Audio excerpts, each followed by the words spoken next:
Swadika, we're happy you could join us for this edition of Newsline. We're broadcasting live on NBT, Radio Thailand FM 88, and also on NBT World. It's a Monday, and the date is November 2nd, and you're with me, Sandra Hanutsaha.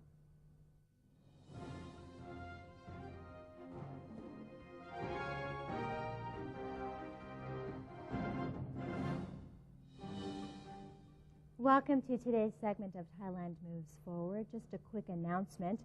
Those who are interested in joining the Bike for Dad activity may register at the bikeForDad2015.com website from today until November 15th of 2015. And more information is available at the hotline number 1122. Let's have a look at our news stories. Members of the public have been asked to use water more efficiently as the rainy season has ended in Thailand. As the monsoon season has passed, the government conducted a survey on the water situation in the country and found that there are 6.7 billion cubic meters of water stored in 4 major dams, which include Pumipon Dam, Sirikit Dam, Kwan Noi Dam, and Pasak Dam.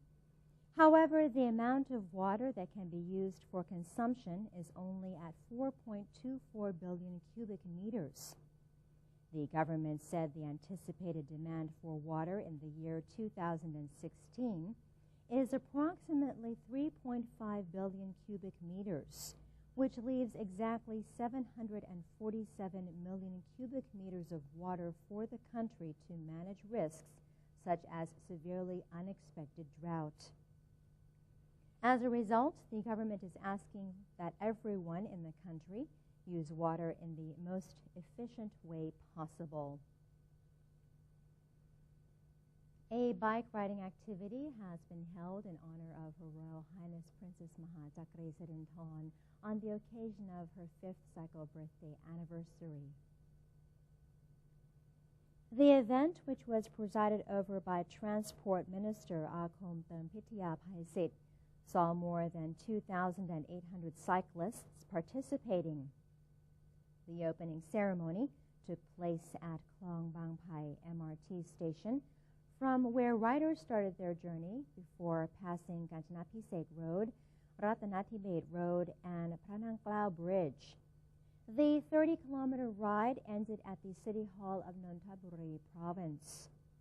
At the City Hall, participants gathered in front of the statue of King Chulalongkorn, the 5th monarch of Siam, under the House of Chakri, to form a human alphabet that read, "Long live the Princess." Co-organized by the Ministry of Transport and the Mass Rapid Transit Authority of Thailand, or MRTA, the event's main purpose was to celebrate Her Royal Highness Princess Sirinthorn's 60th birthday on April 2nd of 2015.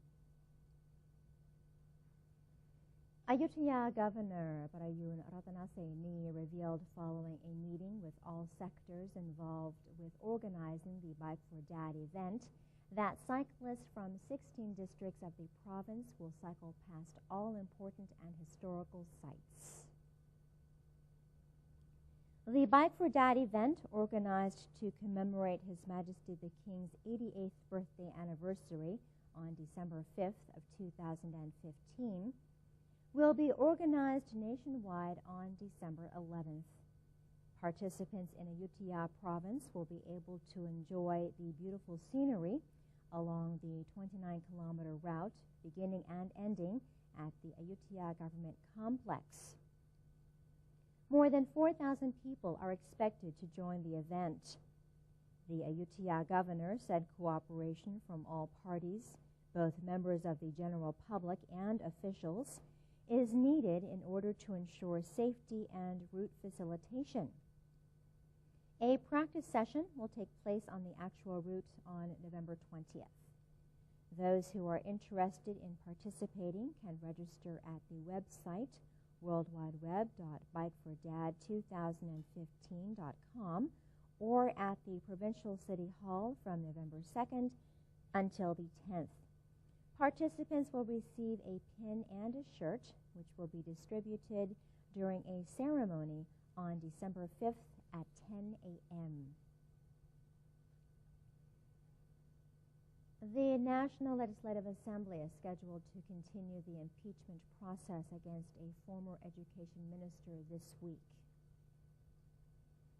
NLA President Phongphet Cholachai has issued an order to call for a sitting on November 5th, where the main agenda will be the continued impeachment process against former education minister Somsak Prasanananthagoon under the effect of the 2014 Provisional Constitution. The process that is scheduled for the next sitting will be the questioning of Mr. Somsak by the responsible committee. Other agendas set for November 5th include the deliberation of the draft amendment of the Credit Information Business Act, the approval of the statute of the International Renewable Energy Agency, and the amendment of the Revenue Code. The spokesman of the Constitution Drafting Commission believes that a mixed-member proportional representation election system would be instrumental in helping Thailand achieve reconciliation. Constitution Drafting Commission, or CDC spokesman Norachit Singhaseni, said that charter drafters have reached a preliminary conclusion that the mixed-member proportional representation election system is an interesting option for Thailand and should be studied for implementation. The mixed-member proportional representation election system would also encourage voters to come out and exercise their voting rights while helping the country move toward reconciliation. Furthermore, he announced that political parties and members of the public would be invited to share their views in January when the first draft of the new constitution should be completed. A member of the National Reform Steering Assembly, or NRSA, has been urging the timely implementation of reform in 3 areas. General Rat Ratanawanit, an NRSA member, said that he personally would like to see the urgent reform of education, which would involve elevation of the quality of the country's educational system and the promotion of the teaching and learning of science and technology. He also urged political reform in order to seek qualified and decent people to help the country by putting them in the right positions from the local to the national levels. Another area of reform that General Rat wishes to see pursued as soon as possible is the anti-corruption campaign, which he feels is a very important item on the agenda that needs urgent action.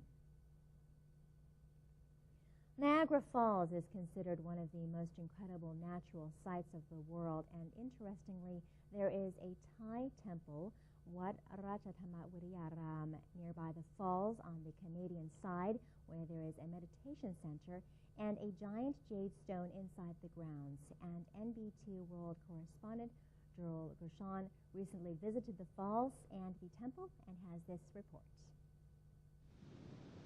Around 12 million people come to visit Niagara Falls annually, and it's considered to be one of the most romantic places for honeymooners to visit.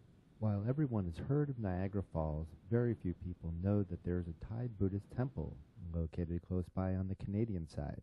Wat Ratchatham Viriyaram was founded by the Lord Abbot of Wat Dhammamongkon in Bangkok.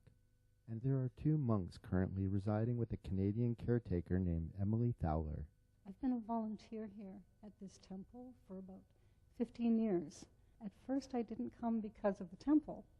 I came because they were offering a meditation course through the Willpower Institute, which is under the auspices of Lungpa Vinyang Serintaro, and he's the abbot of Wat Dhammamongkon in Bangkok. So I was quite intrigued by the fact that a course was right here in Niagara Falls. It was free. There was no charge for the course. And then I realized that it wasn't just a meditation center. It was also a Buddhist temple. And so there were many ceremonies. And I had no idea about Thai culture until I came here. And then I started to come to the ceremonies like Songkran, all the different ceremonies. And it was fascinating. It was really interesting. Met wonderful Thai people. The food, the food at all of these ceremonies is fantastic. And then, of course, as you can probably see behind me, the other function of this building is the Jade Museum. And we're fortunate enough here to have a 16-ton piece of jade from Canada, from BC. And but we do get busloads of people who come, and they're quite.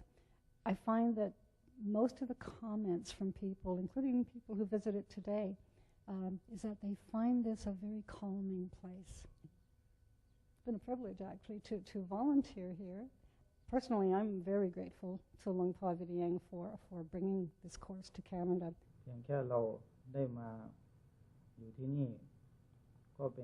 We come here in order to spread the Buddhist teachings, because most people here do not know about the culture and practices.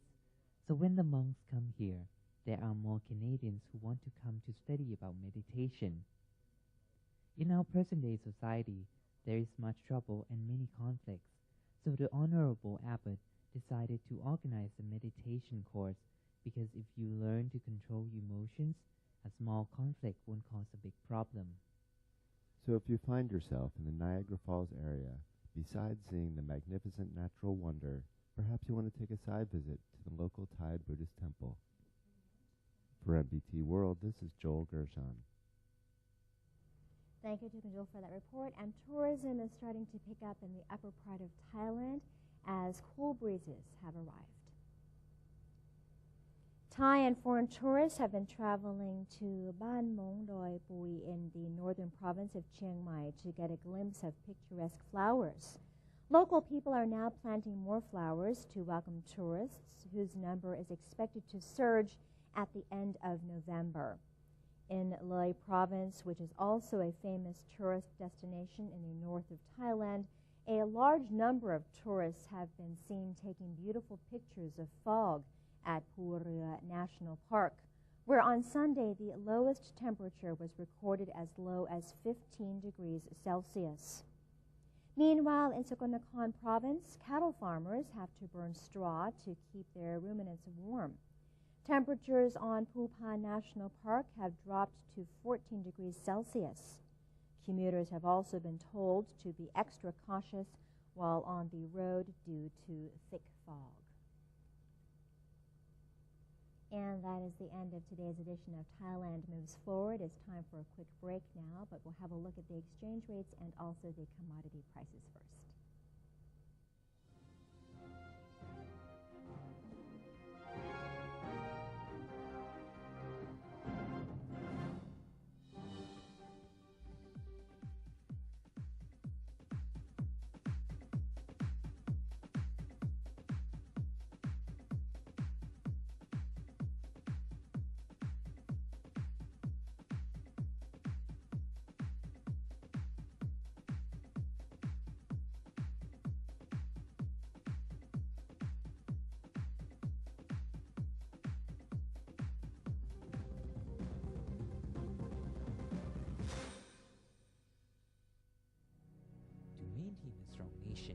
Thailand is promoting 12 core values for the good of the people.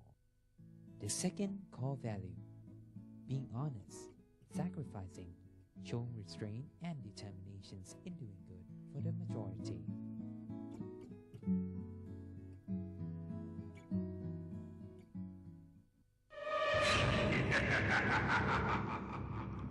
Even if we don't see them, they are amongst us.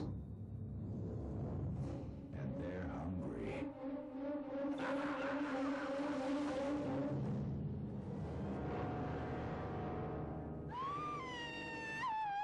Slay your power-sucking monsters. Take their power away. Think when you plug. Welcome to ASEAN, a community comprised of 10 countries, each with its unique culture and history. now unifying to bring added prosperity to the region. For centuries, each country remained independent, but now we are coming together to compete in the 21st century globalized world. ASEAN is bringing together more than 600 million citizens and a total land area of 4.4 million square kilometers, and is providing economic opportunities, trade, travel, and new educational possibilities. The combined GDP of all 10 ASEAN countries comes to a total of $2.4 trillion, which means the ASEAN entity ranks amongst the world's major economic powers. The future is here. Welcome to ASEAN, the community of opportunities. The Southeast Asia region is now becoming one.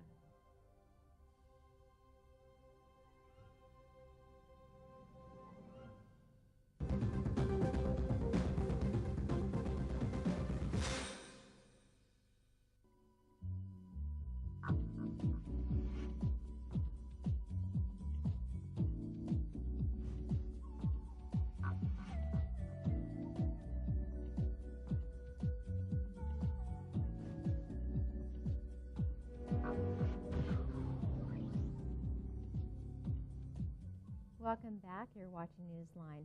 Today we begin the second set of special reports. Thai food is a cuisine that has won fans around the world. So what is it like in Indonesia? Banotsi Sinsap is there for this story. It's now well loved on every continent. It is enjoyed in Europe and in the United States. But what's about ASEAN countries? It's good to find that they love Thai food too. But any local food when made abroad might not be quite the same as the original. Even in Indonesia, though it's not far from Thailand and has a similar climate and all the ingredients are available, Thai dishes may still not have exactly the same taste that we are used to in Thailand. Today, I'm in Tom Tom restaurant, a well-known Thai restaurant. Here, the cuisine is adjusted a little to the likings of the Indonesian customers, but it is one place where they do replicate much of the distinct authentic Thai flavor.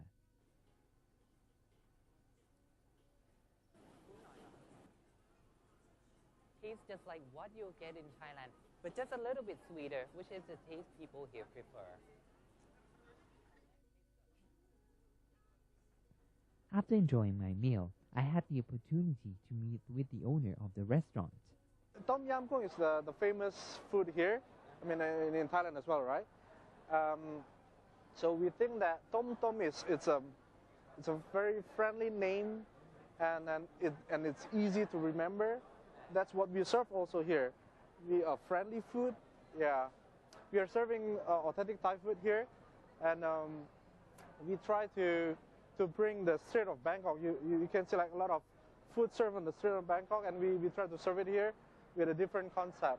We have the famous Thai green curry, the Thai red curry, and then famous pad Thai, Tom Yam Goong.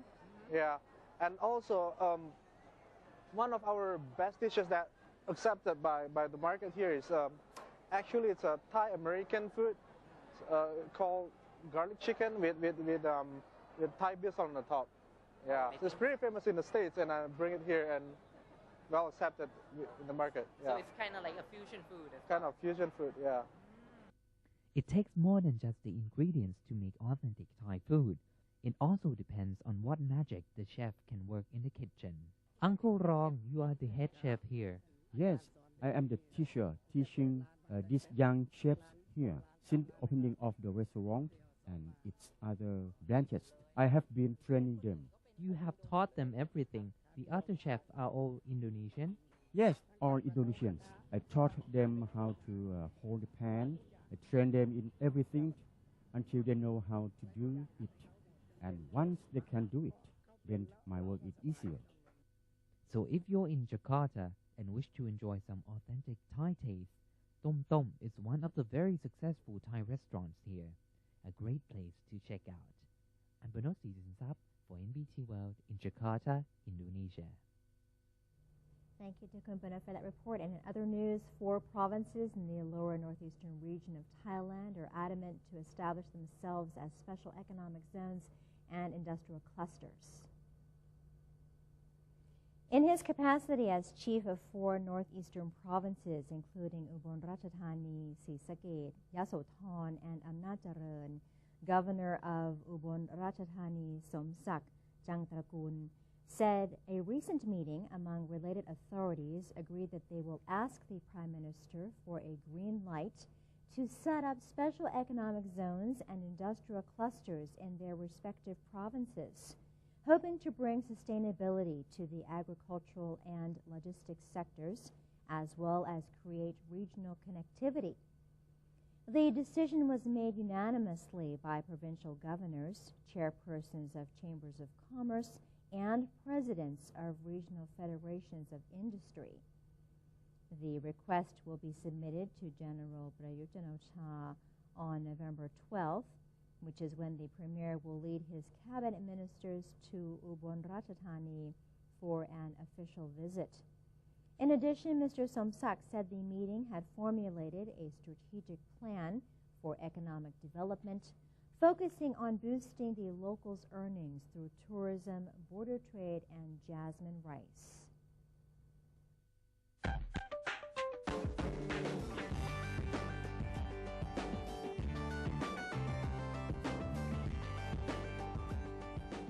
And elsewhere in the world, Russian television released aerials of the site where a Russian airliner bound for the Red Sea resort of Sharm el-Sheikh crashed in the middle of the Sinai Desert, killing all 224 people aboard.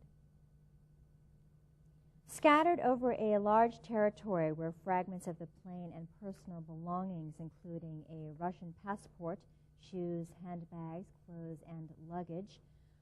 Parts of the wreckage were blackened and charred, with one section forming heaps of twisted metal, although the blue Metrojet logo was still visible on its broken tail fin. The cause of the crash was still unknown.